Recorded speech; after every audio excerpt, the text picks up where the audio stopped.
You should prepare an elevator speech because they are going to ask you. I mean, one of my professors just straight up said, well, why the hell are you here? Looking like a lighthouse, pipe down, chopper, make it pipe down, running man, run. You guys want to know what happened on day 2 of orientation, and the reason why I'm in this weird like nook space is because I don't want y'all to see anything in my apartment. So I don't think I expanded on day 2 really. Like I told you guys the sessions that I had, and then I told you guys about how I felt right afterwards, but I didn't explain everything. So I will say this: after day 2, I just felt even more motivated. But it was interesting because like that break from 1 to 3 p.m. really set all of us back into this itis mode, and everybody was ready to go by the end of the day. So I would suggest, like, if anyone is about to go through orientation and you clicked on this video, I would suggest that you eat, sleep, eat, sleep, eat, sleep is like super mandatory, because, and drink plenty of water, just to try to stay awake. Like bring chewing gum or something like that, because it was such a long time. Like we had ate lunch, we took pictures, and then from 1 to 3 o'clock we didn't have anything to do except for walk around the library or anything like that. And for me, like I mentioned prior, I just wanted one-on-one tutorials on how to do things in the library. I would suggest that you go by yourself on your own time and just walk through your law building. That's probably what I'm going to do Friday, because on Friday we will be done at 12. Today, update on today. So the first thing that we did, day 3 of orientation, Wednesday, we went to the food bank, and basically what we did was we packaged up food for distribution. If you do not know anything about food banks, there's a couple ways you can volunteer. You can volunteer by packing the food, you can volunteer by distributing the food, you can volunteer by providing partners or by donating food, or you can volunteer by just like cleaning up or whatever around the actual site. So the food bank here in Durham is a little bit different. They distribute through their partners. Like if families come to the food bank asking for food, they will provide the services and the stuff like that. However, they don't have like a main distribution as to where they hand out the food. They just hand out the food through the food kitchens and stuff like that they have in the area, because their districts are huge. So it's completely different what I'm used to from back home, which I thought was pretty cool. And we packaged up raw potatoes, and we packaged them all day today in like little bags, and we filled up the bags halfway, tied a knot, did that, and we got to know professors. And the person who put it on, she is a Delta. I knew I was gonna like her for some reason. First of all, the food bank probably was like the best experience I had this entire week. I love volunteering at food banks, and then the fact that, you know, a soror designed it, she was organized, she had a link to sign up. It was a good experience, and knowing that we helped feed people in the community is the best thing. So really, pro bono work is probably gonna be one of the things that I really want to get interested in my second year of law school, because right now I can't do it because my schedule has been picked for me. But I would definitely like encourage people, when you're looking for a law school, to try to find a school that has a pro bono work program that is serious and that is willing to actually be hands-on. And of course they were asking us questions today, like why you want to be here. That's another thing. I would definitely suggest, when you are preparing for law school, to prepare a elevator speech. Lately, I have been answering why I want to be here. Like I've been answering that question in multiple ways. I guess I could just say that today, like why I want to go to law school. The reason why I want to be in law school is for multiple reasons, especially in CCU. So one, I wanted an HBCU experience for a long time, and I haven't had it because I went to a PWI for undergrad. Two, I always wanted to be a lawyer. I have literally been talking about being a lawyer for the past 15 to 16 years of my life. Three, my mentor, passing Jim Evans, actually took me under his wing. I met plenty of attorneys. I internship with attorneys at Travelers Insurance Company.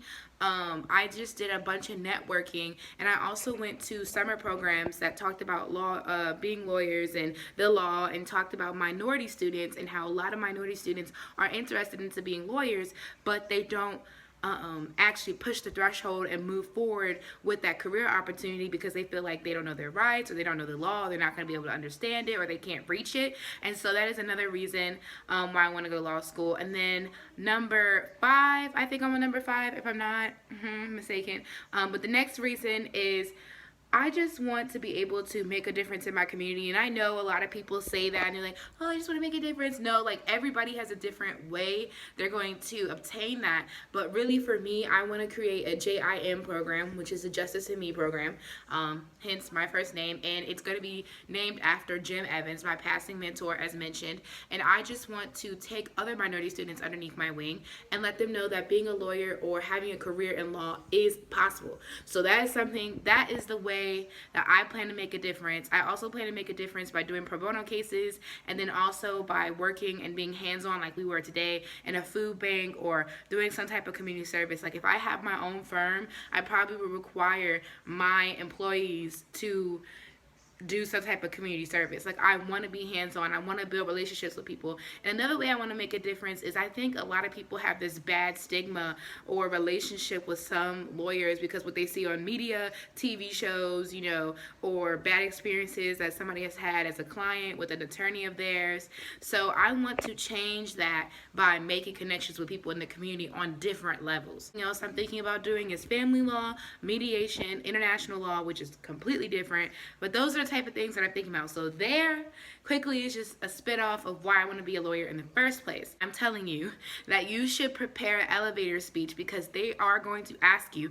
I mean, one of my professors just straight up said, well, why the hell are you here? Introduce yourself. So you might want to prepare an elevator speech just to get the information out of why you're there, and then to let people know who you are and let people know that you are there and you are present and you are there to stay. I think a lot of times some people might stand up and say they don't know, but really if you don't know why you're at law school, that is not a problem either. You might have interest in the subject, which is also fine. You don't have to say like a specific practice that you're interested into, but I think it's a good idea for you to at least say, okay, I'm attending law school and I'm not really sure why, but then explain like your interest. You can't just say, I'm not sure why, and then just sit down. You understand what I'm saying? Unless you're just shy. But let me tell you, you are going to be called on, and schools still practice the Socratic method, which they just call on you, and I have been called on. Like I said, the first day of orientation, we had homework. The second day, I turned it in. So I'm very busy, and that's why I couldn't give you an update on yesterday of how I felt, plus today. So the food bank was awesome. And then after the food bank, I had a break, so I was able to do my homework and actually put things away in the apartment, which was super nice. And now, oh, and then after I did that, you know, I cleaned out my closet, organized my closet, thank God, because there was boxes everywhere. Stacked the empty boxes and all that kind of stuff. We had a cookout. We had a cookout at 5 o'clock, and basically what we did was we mingled with current students, current faculty and staff. Some visitors were there from the Alumni Association, which was super nice because you want to know, like, okay, why did you go here, and what are some tips that you can give me, what's some advice that you can give me, what are some things in the area, because again, I'm not from here, so it's nice to know. They had fried fish, cobbler. Now again, I do go to HBCU law school, so the food is going to be different. If you're vegan and stuff like that, I would definitely, before orientation, I would just try to let the school know your dietary needs, okay? Like, definitely let that be known. But yesterday was awesome, and today was definitely awesome, like getting to network with some of the current students, and it was nice to see some of the organizations and that they have at the school and some activities that they have to offer. So yeah, and now I'm about to lay down and go to bed, and day 4 will be tomorrow, which is Thursday, and tomorrow I have a long day. I have a writing assessment tomorrow. Just a pre-law writing assessment, really. And then I have the discussion on Just Mercy, and that's a book that I was telling you guys about that I had to read before orientation. And also I have property tomorrow, and I'm probably going to get some more homework assigned tomorrow. And then I also have I guess what he's calling it something else, but I would call it a lemon squeezer, which is just when you sit in a circle and then you just tell people like why you're here at law school, and you pass the mallet around. That's what we're using as your speaking device. So when you have it, you can speak, and then when you don't have it or you don't want to speak, you just pass it on to the next person. But I think it's a lemon squeeze, and he's just calling it a safe space to say why we're there, what we're looking for, what are our expectations, because all week long we've been hearing about everyone else's expectations. But now we get to kind of talk about why we're here at law school, what about law school, you know, talk about civil rights, talk about differences in political opinions, and some deep stuff, basically. Talk about sexual orientation. It is, I know some people are like, watching this video, but seriously, those are the type of things that you need to know, that everyone in your section is different. All of us come from different backgrounds. All of us want to be lawyers for different reasons and different practices, and we're all in different sections. So, and we're coming from different places. So, you can't just assume that what you really don't care about is not what someone else cares about, or I don't want to say care, but you know what I'm saying, like emphasizes on, okay? So that is the update that I'm giving you guys for today. After day 5, I will be editing all the videos, and I do have an empty apartment tour video coming up, which is going to be super short. And then after that, I have a decor tour of my apartment. So sooner or later, you guys will see everything, and I'm super excited because I've been waiting to edit these videos, of course, because I have so much homework. I will be back with another update later. Peace. Live, laugh, love, haven't you heard? It's J Bird back with an update. So today was the last day of law school orientation, but very quickly I just want to give a synopsis of how I felt yesterday and then how I felt today. So yesterday was day 4, which was Thursday, and honestly Thursday was really good. I had a good experience all over again. I just kept meeting people and kept getting lectured and kept getting different opinions. Obviously you can't take everybody's advice and everybody's opinion to heart, so just keep that in mind. If someone tells you to use flashcards, that might not work for you, and vice versa. But it definitely has been intense. It has been an intense week. But yesterday was just really interesting to have student panels and have student discussions and get the real deal of how people actually felt when they were going through it, because at the end of the day, everybody had to start as a 1L, right? And the first session that I had was, this is Friday, by the way, I had the critical thinking session, and we were introduced to another professor that teaches critical thinking. The class was very interesting because the way he teaches was very intense. He calls on people, he picks at people, he picks on people. One girl had literally walked into the room at least 2 minutes into the class, and she was late, and he asked her, "Excuse me, ma'am, what are you doing?" She said, "Finding a seat." And then he said, "No, ma'am, you may exit the classroom. Class has been started." And then at one point during the class, I think somebody had gave the wrong answer. He was still talking. The professor cut him off and said, "If I'm talking, you stop talking, because basically whatever you were about to say is irrelevant, and if I start talking, that means I no longer want to hear you speaking, and what you're about to say, it doesn't matter." That to me was like, whoo, that was intense. He's very direct. If you're incorrect, he's like, "No, you're wrong," and moves on to the next person. So if you can't handle that, I don't know. Everybody has different opinions on the Socratic method, but to me, I didn't really like his style of Socratic method. I felt like it was more... honestly, I expect the Socratic method to be intimidating. But I think that with the girl being 2 minutes late to class and you asking her what she's doing and then she has to answer, that dialogue, I felt like was just kind of uncalled for. I do think being late to class is ridiculous, especially when you're going to law school. It is a profession, and I think you have to look at it like it is your job. And something that has been told to me this entire week is the concept that your first day of law school orientation is your first day on the job.